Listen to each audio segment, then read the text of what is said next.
This episode of the What's Happening Delco podcast is sponsored by Delco Meets for Business. Check us out on Meetup at Delco Meets, the number 4 business, and attend one of our incredible networking events. Be sure to register, and we'll see you there.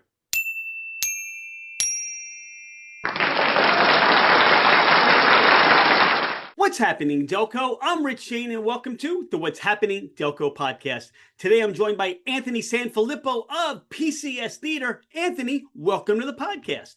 Well, Rich, thanks for having me. I'm excited to be on. I'm a longtime Delco guy and never had an opportunity to be on your show, so I'm looking forward to talking with you today. Anthony, what is the PCS Theater? Well, I'm glad you asked it as phrased that way, PCS Theater. So PCS Theater is actually the Players Club of Swarthmore, which is located on Fairview Avenue. It's technically in Springfield, but it's on that island part of Springfield, which is surrounded by Swarthmore. So it's most of the people who founded the Players Club way back when just assumed it was part of Swarthmore Borough, but it's not. It's actually in Springfield. But it's a theater. It's a community theater that has now we're in our 114th season this year. And we've been putting on shows for many, many years in this space. I guess we've been in the same building since 1933, I believe it is. So it's a long time.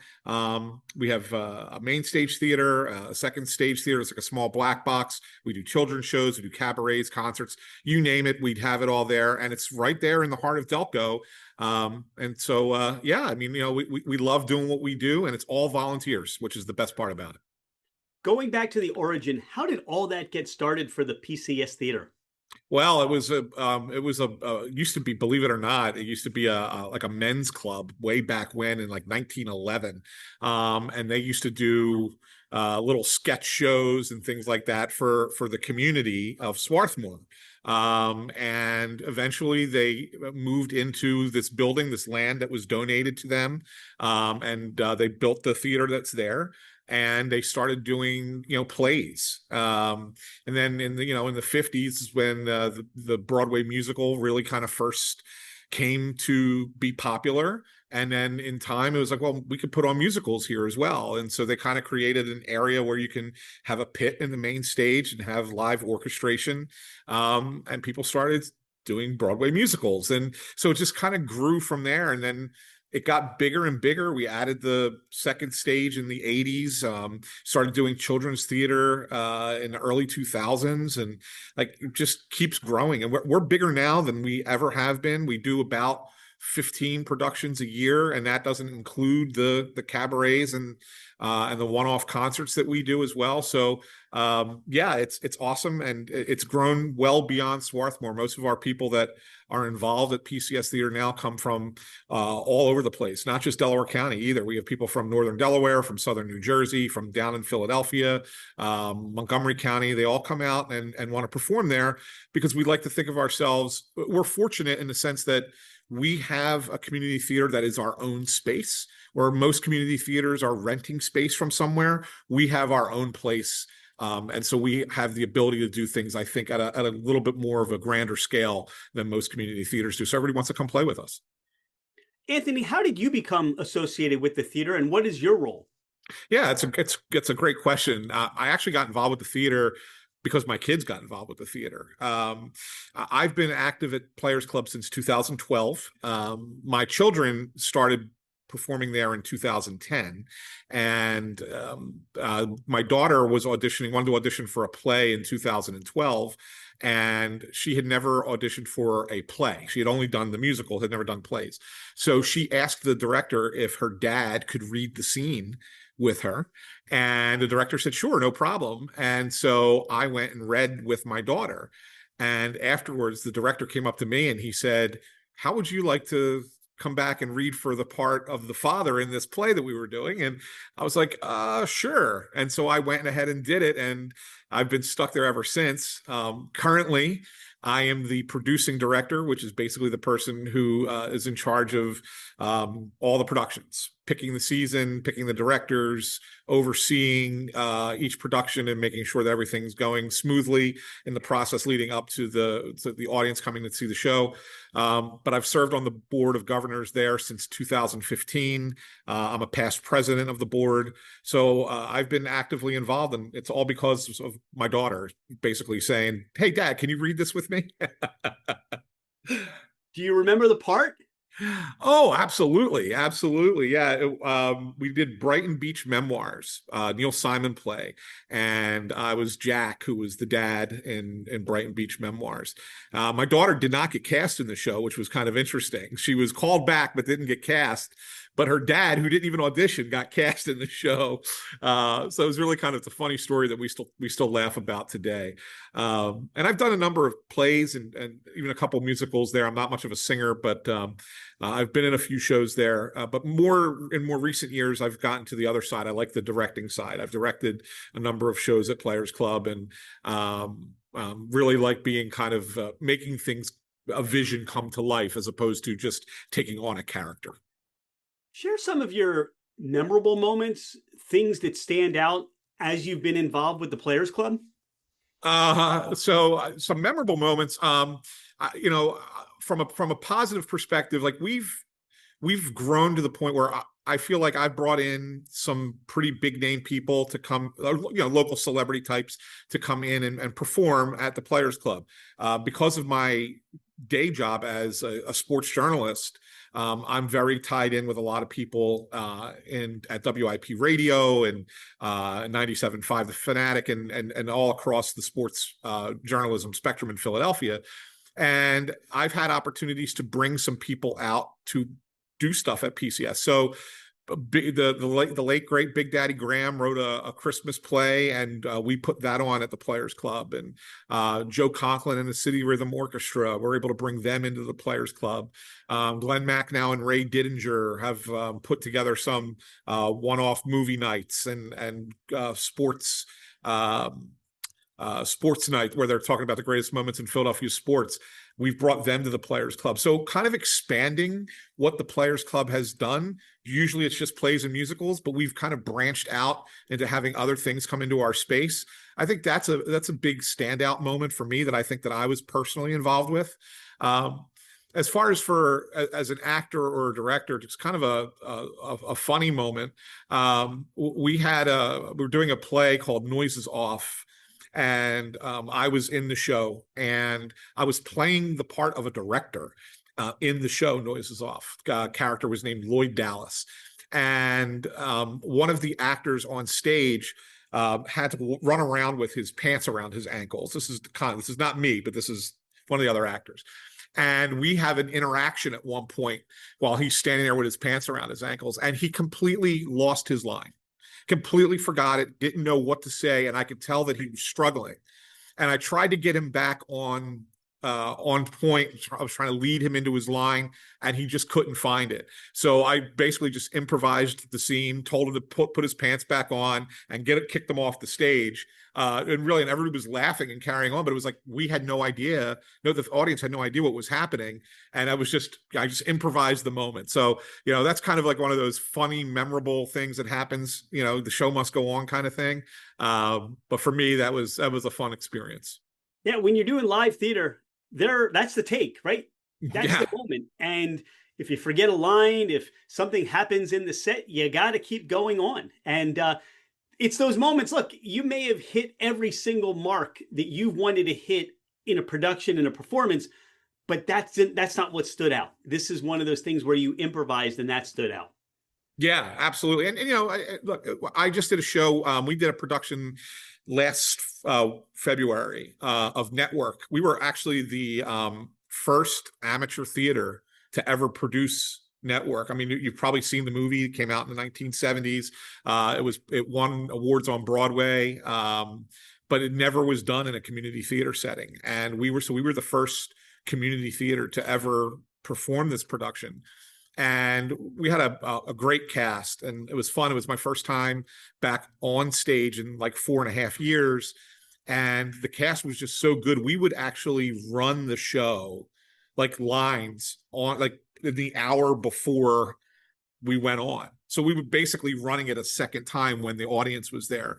And it was just that kind of consistent work ethic that this cast had. And we were not going to miss our marks. Like those things were not going to happen in this version of the show. So it was really kind of cool to be in that almost professional environment for that production, which was a little bit different than normally what you find at the community theater level. I'm mad as hell and I can't take it anymore. Yeah, that's right. Yes. Yes. Yes. It's an amateur theater, but the way you approach it seems to be very professional.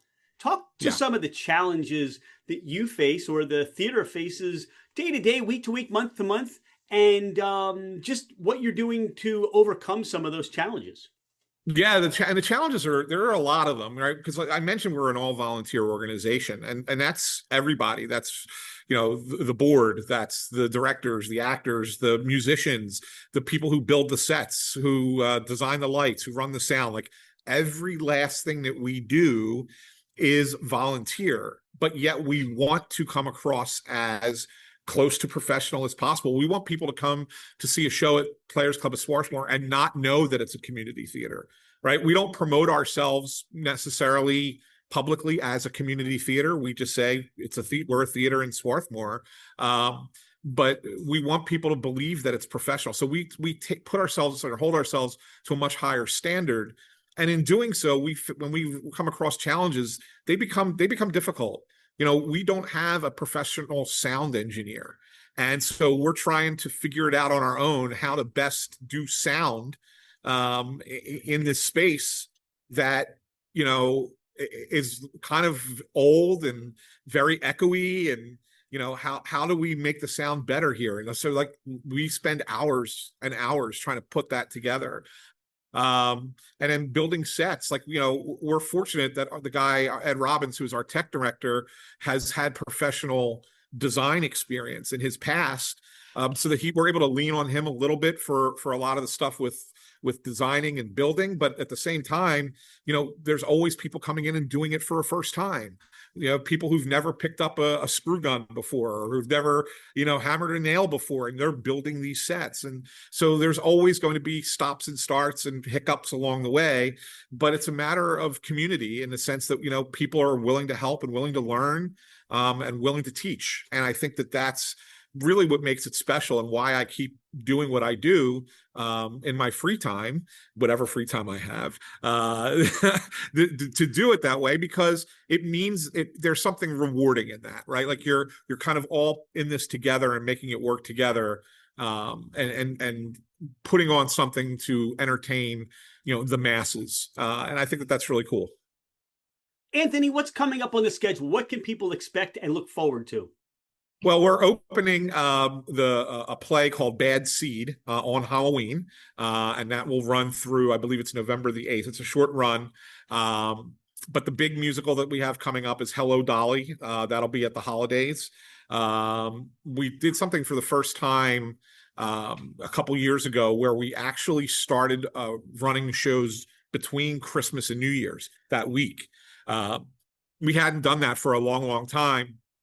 And we found that because most people are off and looking for stuff to do, if we had like a big musical, especially one that's family friendly, and put it in that spot, that it would do well. And so Hello, Dolly is our musical for this year that we're doing in that spot. But we have other great things coming up as well in the second half of the year. There's a musical Be More Chill, Big Fish, The 39 Steps, and Then There Were None, the murder mystery, the Agatha Christie murder mystery is going to be there. Plus, we have a number of offerings up on Second Stage and children's series, especially for people who have young kids.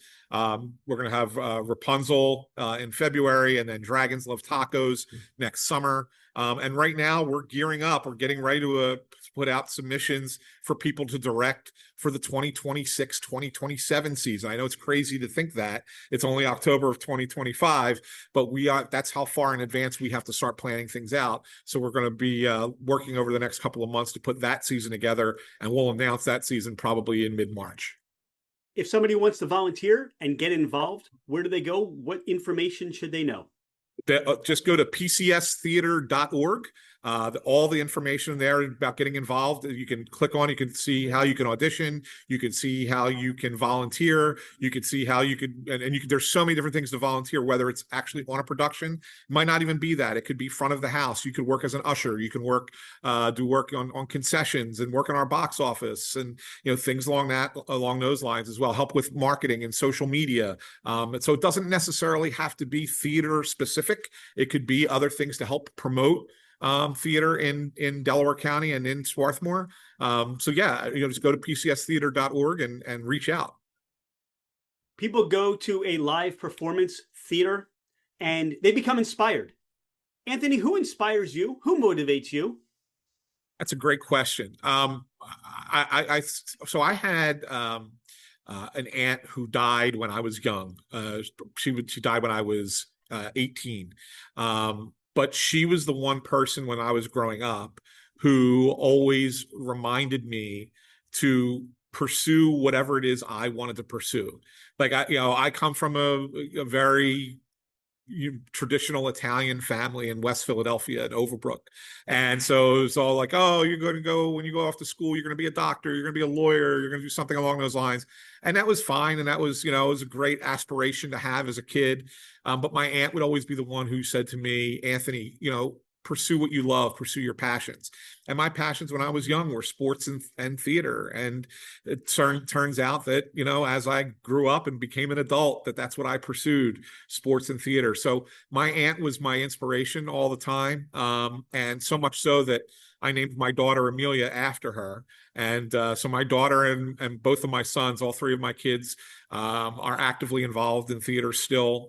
All of them do stuff at Players Club as well as other theaters. And so, well, it's really kind of neat that they continue to inspire me in the same way that my aunt inspired me. So now I'm the older one and they're the younger ones, but they inspire me now in a way that my aunt inspired me when I was their age.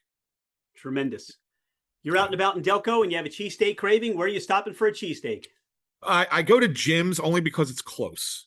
If I really want a cheesesteak, I tend to go down into the city. I hate to say that on the What's Happening Delco podcast, but if I'm out if I'm out in Delco and I want a cheesesteak, I'm going to go to Jim's on Baltimore Pike. It's close to my house. We have plenty of Delconians that defect into the city. It happens. How about pizza? You've satisfied your cheesesteak craving. Where are you going for pizza, Anthony? Chirinos. I go to Chirinos in Springfield. I've known them for a long time. I coached when my oldest son was playing baseball. He had the Anthony Chirino, the younger Anthony Chirino Jr. on his team. So I've known the family for a long time, and their pizza's great. So I go there all the time for pizza. What are your go-to toppings? I'm a little bit of everything, but if I have to, if my choice, I have one of two that I usually go to. If I want to go with something that has a red sauce on it, I will go with sausage and onion. But if I want a white pizza, I go with ricotta cheese and spinach. You're the only guest of the podcast right now that's gone the white or red route just to explain the pizza topping. So I appreciate that further insight into you. Convenience store need, where are you stopping? Wawa or Royal Farms? I go to Wawa. I'm a Wawa guy, and I know I travel a lot for work, and so I've been all over Pennsylvania, and I know that there are people. There's like you enter Sheetz territory at some point. I still like Wawa better than Sheetz, no matter what. That's I don't think it's a regional bias. I just think that Wawa has better offerings, so I'm a Wawa guy. Anthony, what the heck is tomato pie?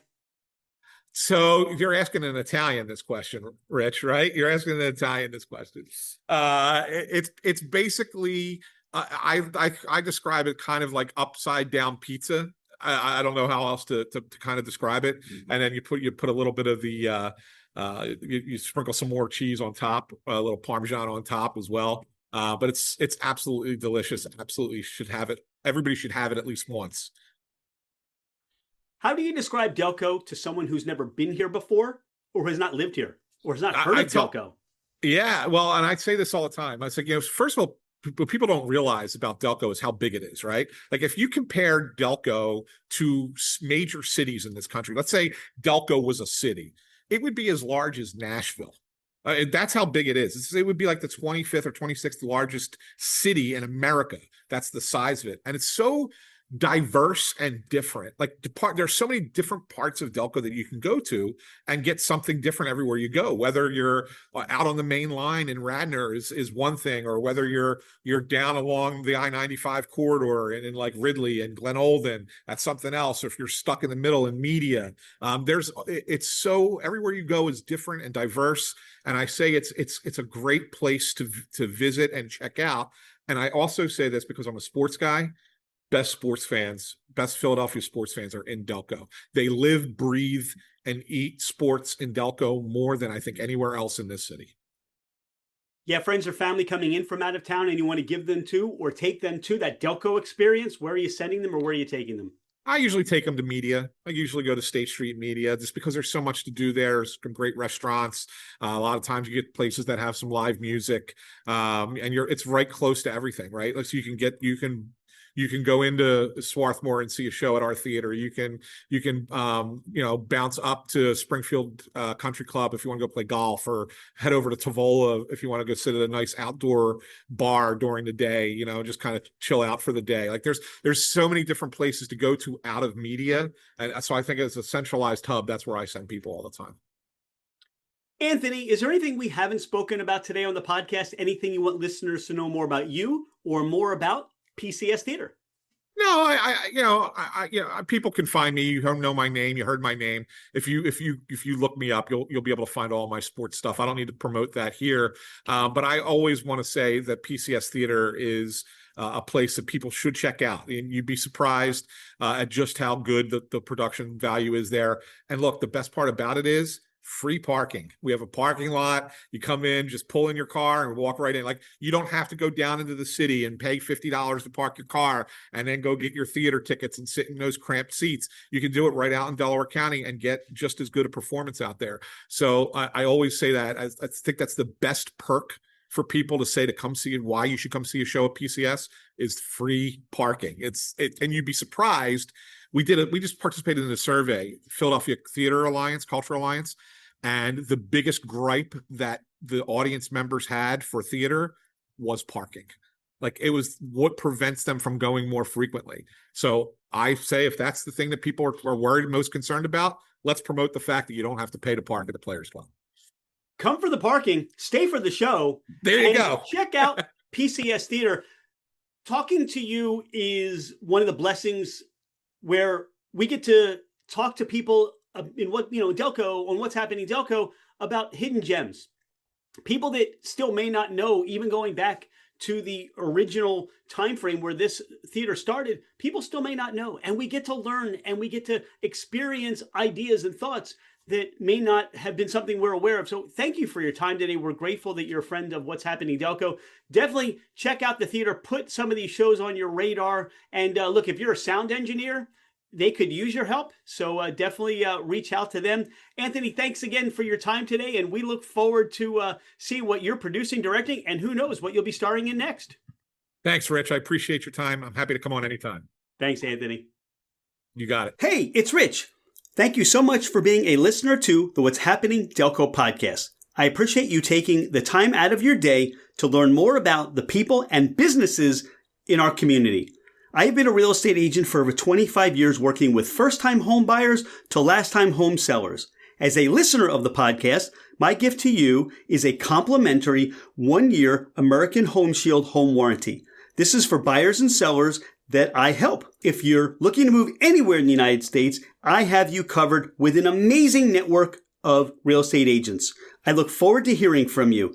My direct line is 215-313-3777, or you can email me at rshaneremax@comcast.net. Oh, by the way, I am never too busy for any of your referrals.